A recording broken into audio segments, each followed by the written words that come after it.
Il est certain que les savants d'il y a 150 ans, les contemporains de la naissance de l'égyptologie moderne, savaient parfaitement que l'Égypte était une civilisation nègre et négro-africaine.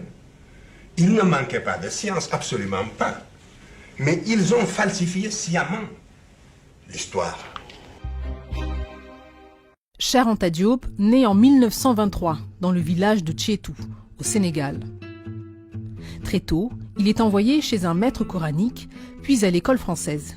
Le jeune Cheikh Anta est alors profondément marqué par la vision de l'Afrique qui y est enseignée. En 1946, Cheikh Anta Diop part poursuivre ses études en France, à la Sorbonne. Il se rêve en ingénieur en aéronautique. Et pour cela, il mène un double cursus en sciences humaines et en sciences exactes. Diop suit les enseignements du philosophe Gaston Bachelard et de l'ethnologue Marcel Griaule. Il choisit de se spécialiser en chimie au Collège de France, sous la direction de Frédéric Joliot-Curie. À Paris, Diop fréquente les milieux intellectuels qui militent pour l'indépendance des pays africains. Les étudiants se retrouvent autour d'Alioune Diop, qui a ouvert au cœur de Paris la librairie Présence africaine. Parmi eux, Aimé Césaire ou encore Léopold Sédar Senghor. Cheikh Anta Diop rédige une thèse à la Sorbonne, mais à cause du caractère explosif de son contenu, aucun jury n'est formé. Diop y défend l'idée que la civilisation égyptienne était une civilisation profondément africaine.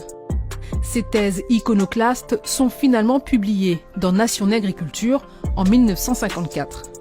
La sortie du livre fait l'effet d'une bombe dans le milieu universitaire. Tu sais que dans le rapport de thèse de sa soutenance de 60, il est écrit en toutes lettres qu'il est hors de question, évidemment, que les thèses défendues par le doctorant fassent l'objet d'un enseignement dans nos colonies. C'est écrit en toutes lettres. C'était très facile à l'époque coloniale. Pour les théoriciens de salon du colonialisme de l'époque, des ethnologues que je ne veux pas citer, ça leur était très facile de tourner en dérision cette littérature naissante devant des jeunes esprits en formation.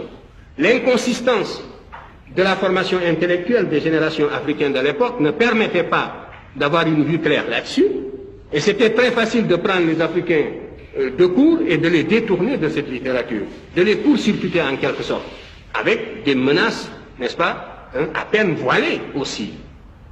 On vous disait, si vous suivez Cheikh Anta, eh bien, vous pouvez mettre une croix sur votre carrière. On vous menaçait de tous les foudres du monde, etc. Vous le saviez bien. À partir du moment où un peuple ne contrôle plus son système éducationnel, n'est-ce pas, qu'il ne peut plus transmettre librement les connaissances et ce qu'il croit utile de savoir dans la vie, quand un peuple se substitue à sa place pour le faire, c'est fini. Est-ce que les Antilles sont un exemple Sans aucun doute, non pas seulement les Antilles, mais nous tous. Et quand je suis tombé sur l'Égypte, mes camarades le savent de ma génération, j'étais gêné. Ça ne m'intéressait absolument pas de tomber sur l'Égypte pour ce que je cherchais. C'est le fil conducteur, c'est la continuité, c'est la restauration de la conscience historique qui m'intéressait. C'est cette conscience historique qui est le ciment, qui réunit les individus d'un peuple, qui fait qu'un peuple n'est pas une population, un agrégat d'individus sans lien. C'est ce sentiment historique seulement que je voulais restituer, restaurer. À partir de 130 000 ans, les Noirs étaient déjà là comme vous et moi. Et il n'y avait que eux sur la terre. Il n'y avait pas d'autres races, ça il faut le savoir. Il n'y avait pas sur la terre d'autres formations anthropologiques que des Noirs sur la terre de 130 000 ans à moins 20 000 ans. Je n'ai pas le temps de m'étendre sur les industries préhistoriques comme les industries de l'homme orignacien que je vous montrerai tout à l'heure, qui est le premier habitant de l'Europe et qui était un Noir. Et c'est cet homme qui est resté en Europe pendant 20 000 ans, qui a subi des mutations dans les conditions de la glaciation virmienne, la dernière glaciation qui a duré 100 000 ans. Et c'est au cours de ces mutations que la race blanche va apparaître seulement vers moins 20 000 ans. Ici, vous avez le premier roi de la terre. C'est Narmer qui a unifié la vallée du Nil en 3200. Voyez-le, il n'est ni sémite, ni indo-européen, c'est un nègre caractérisé. Voici Aménophis Ier. C'est un des pharaons les plus énergiques de la 18e dynastie, 1600 avant Jésus-Christ. Et vous ne verrez jamais un blanc représenté avec les traits d'un chef ou d'un dignitaire à cette époque, précisément parce qu'ils étaient au bas de l'échelle. De même que dans l'histoire de l'Europe impériale, vous ne verrez jamais un loup noir représenté avec les traits d'un chef, parce que, entre-temps, la situation politique et sociale s'était renversée. C'est que très tôt, il a été un esprit dissident, mais un esprit extraordinairement rebelle. À l'époque, il s'agissait de parler latin ou grec, quoi. C'est Césaire qui parle dans Discours sur le colonialisme des élites africaines décérébrées. Ces gens, on leur avait enlevé littéralement le cerveau, mais cher, son cerveau est resté intact du premier au dernier jour. Ce n'est qu'à la libération de Mamadou Dia et de ses compagnons que Cheikh Anta Diop a entrepris les démarches nécessaires pour la création d'un nouveau rassemblement qui va donner en 1976 le Rassemblement national démocratique. Le président Senghor lui a refusé le récépissé de reconnaissance jusqu'à son départ le 1er janvier 1981.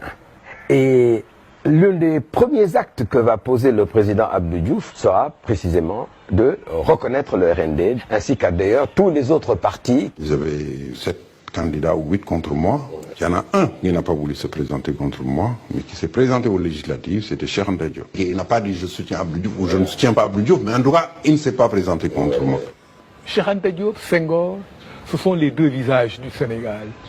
Et Cheikh Anta Diop a été une espèce de contre-pouvoir à lui tout seul, en pesant sur la conscience de Senghor.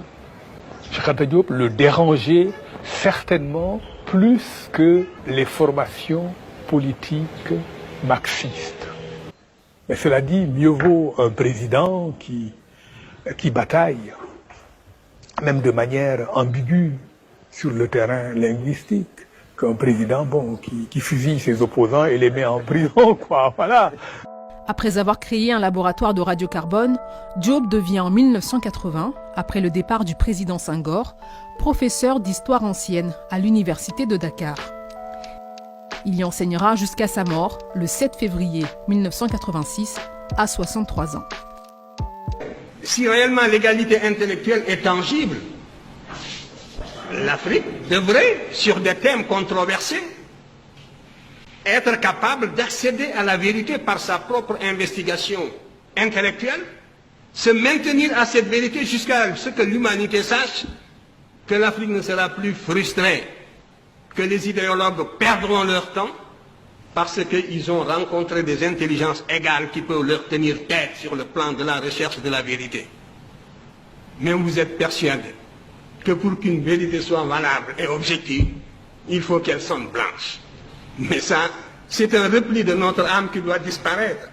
Vous serez bien amenés un jour à nous relayer sur le terrain où nous nous situons aujourd'hui.